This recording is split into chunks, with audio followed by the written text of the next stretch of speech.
Report Story by Annika.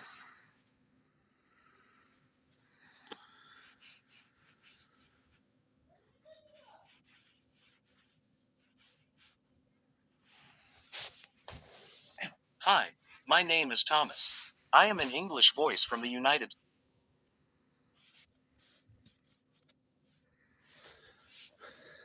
Annika 01. Summary.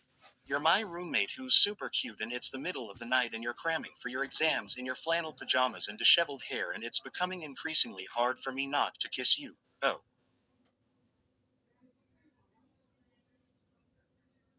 Or, Izuku is having a hard time focusing on anything but Uraraka, and she doesn't really mind. Equals equals equals equals equals equals equals equals equals equals equals equals equals equals equals dot. People have vastly different ways of dealing with crushes. Most of them have some sort of crisis, phone their best friends and drive them insane with increasingly absurd poetic descriptions of how cute the object of their affection is, finding new metaphors for love as if, unless put into words, the feeling isn't real.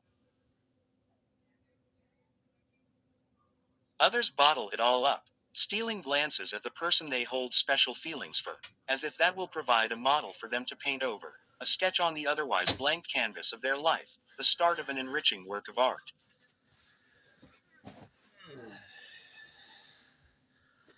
For some, it's just instinct, as if they're touch-starved and they need to fulfill some animalistic urge. Izuku, of course, knows all of this, because he has extensively studied how people deal with crushes ever since he realized he didn't miraculously catch a cold every time he thought his roommate was cute.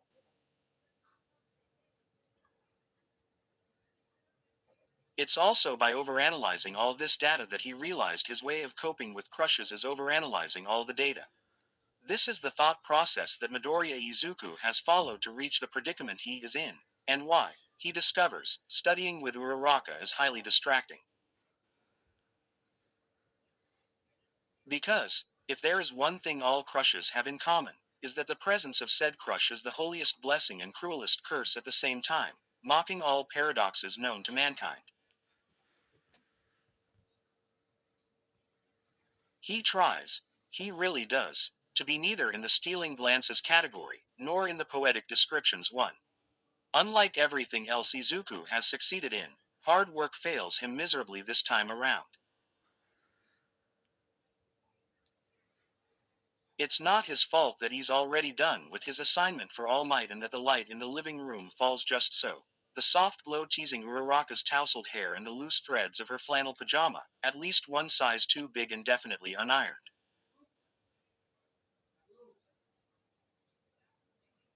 Her focused face is shaped as a pout, her teeth gingerly grazing the ends of her pencil as she taps her fingers to the desk and furrows her brow. It's not his fault, but he isn't innocent either, because it's all Izuku can do not to lean over and poke the imperfect crease that makes her perfect. Her sigh stirs him out of his contemplative state as she bangs her forehead against the table, raising her hands in defeat. Izuku allows a laughter to bubble out of him, even though it attracts a heavy "you" from his friend.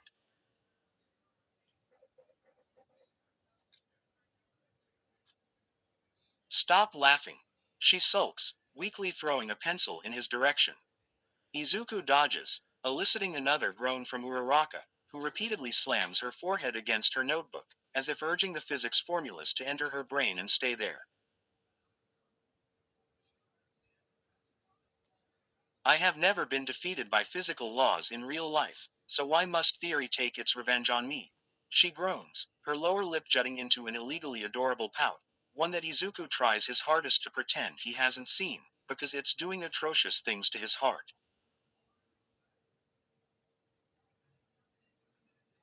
Treacherous thing. These feelings blooming inside him faster than weeds that bleed into perfectly planned gardens. In an attempt to shift his focus from the thrumming beats of his heart, echoing loudly and clearly in his ears, he leans over her notebook and asks, magnetism. Electrons are small, so why are they such a big headache? She dramatically sighs, flapping her arms around her before eventually slumping on the carpet.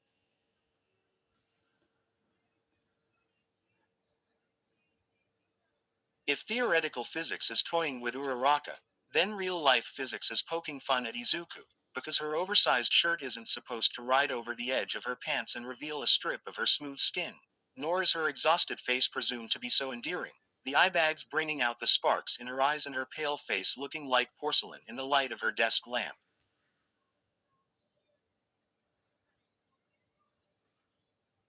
Promoted stories. You'll also like free Oni Shots 150K3K. This is a collections of free X readers. Requests on this are now closed. The Kings and Queen Yandere Wakfu X reader 59.7K 1.8 Kyonder. Wakfu X reader. Images do not belong to me unless stated.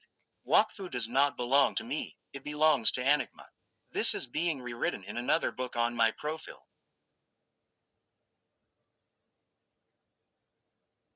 Hurt cuz I love you to death Izuocha. Ha.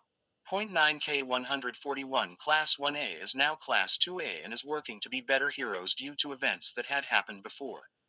Deku has gotten strong feelings toward Uraraka during the summer as not all heroes wear capes. Some just have a 0.43.2K 1.4 Kelo. Everybody. This is a suicidal, depressed Deku book with Dadmic.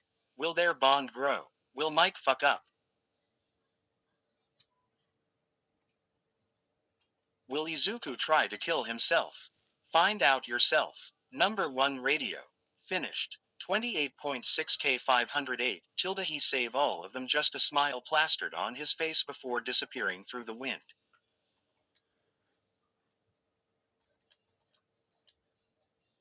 Convicted Hearts 4090 like my other story but ILI longer. The Heroes Return MHAXJJK, ongoing 116K 1.7K and quad, Izuku. Midoriya, after being betrayed and killed, vanishes leaving hurt people behind.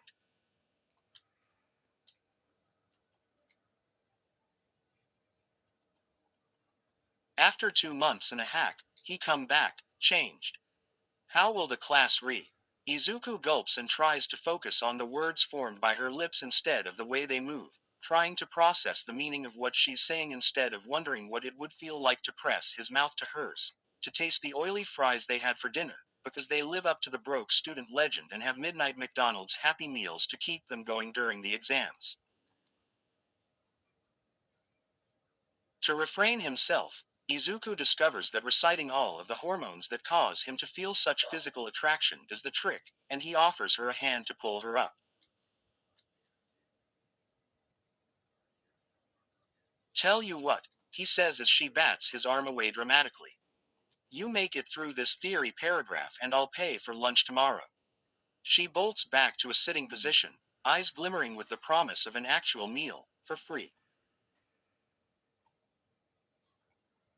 You mean that? Izuku nods, biting the inside of his cheek to keep himself from smiling at the delighted look on her face, the look that makes his heart thump faster than it should.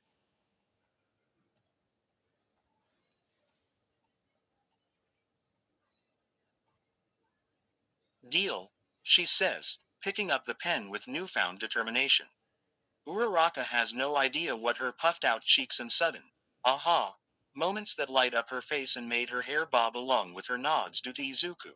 No clue how his eyes drift from the page of his English assignment to her nimble fingers tapping the spine of her book. No hint that his mind is running through scenarios of how this evening could unfold, scenarios he has to shut down before they get too far.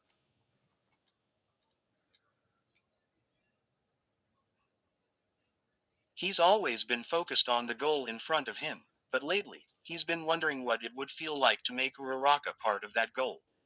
She's been his best friend since high school, yet somewhere along the line, his attachment to her morphed into something that scares Izuku, a feeling so strong it's choking him and threatening to push him over the line painted by an invisible hand between them. When she looks up from her notebook with uncontained glee an hour later and gives him an uninhibited grin, however, caution is thrown to hell. Izuku can't bring himself to recite all the hormones again, neither does he seem to see the line he's crossing at 100 kmph. All he sees is his hand, raising to her face to tuck the unruly hair behind her ear, but it doesn't feel like it's attached to his body. The word, done tilde, dies on her lips as her eyes widen, and a blanket of crimson coats her childish features. Maybe Izuku should have asked her, but it's too late now, and he closes his eyes before pushing the accelerator pedal and crashing his lips into hers.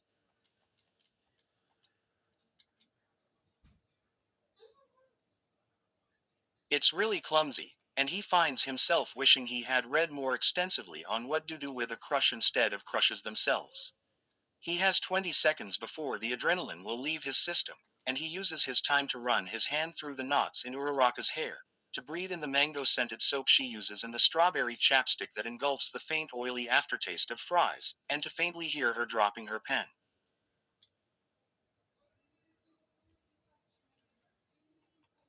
Her hands clutch around his shirt before he can pull back sheepishly, and her lips suddenly move against his with urgency.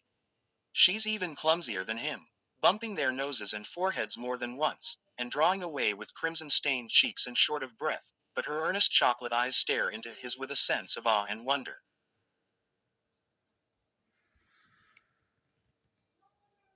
He tries, suddenly unsure what one is to say after having kissed one's best friend without any warning. Words weren't created for the predicament Izuku is in, and he finds himself retracting his hand from her hair to scratch the side of his cheek, and feel it burning. He lacks data on this pivotal moment, and realized how poorly constructed his attack plan was. Wah! Uraraka manages, more eloquent than him. I'm sorry. Izuku suddenly blurts. She blinks at him blankly, and he elaborates, I don't know what came over me, and I shouldn't have. He cuts himself off, because that's not what he actually means. I should have asked you before. Uraraka seems mildly amused with his rambles and asks in her teasing voice, and if I had said no. Izuku holds her gaze evenly, finding a challenge to be honest in her eyes. I don't really know. I would be heartbroken, but I would have respected your decision. Is it a no, though? No, it's not, she admits with a shake of her head.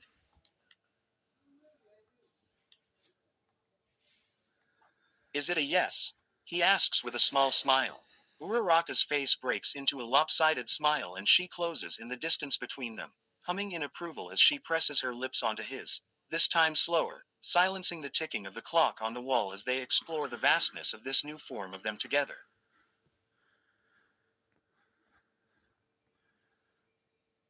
It's new, and it opens an endless trail of questions in Izuku's mind, new territory to analyze and map, but mostly, it makes him realize this is more than a crush, because with Uraraka running her hands through his hair, just as messy as his, and with his hands on her waist, Izuku find himself falling.